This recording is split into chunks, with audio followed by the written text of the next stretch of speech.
So a lot of people are asking me, well, what do you think about the change of rules in the Khumbu Valley, Nepal in general? Anything high altitude, you have to hire a certified guide. So we're going to address that here. I'll give you my input.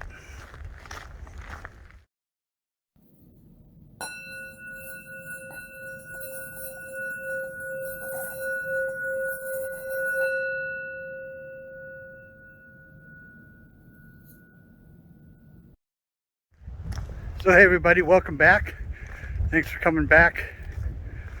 I'm going to talk real quick about what I think about Nepal changing the rules. There's no more free, if you want to call it free trekking, you always had to pay for a permit. But there's no more unsupported trekking in any areas that are going to be, high altitude. And my take on it is this. You're halfway around the world in most cases. You're significantly far away. I've seen a lot of people in a lot of physical distress. Even, like on the Everest Base Camp trek. Second day. Now, they likely came down from slightly higher. But I've seen HAPE at Namche. I remember many years ago at Lobuche, waking up and a trekker was dead in his tent because he didn't pay attention to his his pulse ox and his body.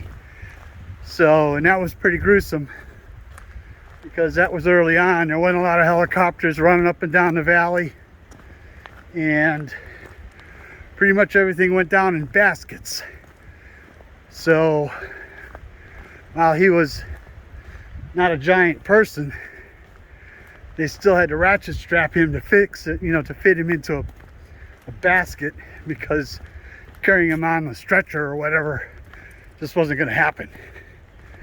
So I've seen that in 2021, just below Gokyo. I talked to a Polish guy who could barely put words together, and luckily he was going down. But I asked him, he's sure. He was all over the place. People underestimate. It's not like going to Colorado or someplace, or even the Alps. Ooh, I summited a 14 and I'm back down to 10 or 9 or 8 or 7 for dinner. It's different when you're sleeping there. So just like on an Everest expedition, you could choose a $120,000 deal where you have a 10-meter dome tent at EBC and helicopter concierge back to KTM for your off days, or you could pay 35 grand to cover all the expenses. You get the base camp, and there's minimum support, and you kind of say, here at base camp, we'll be cooking meals for you. There's the mountain. See you later. It's not quite that bad, but you're going to be able to choose how much interaction you have with your guide. So, pick somebody with the level of intrusiveness, if you want to call it that you're comfortable with.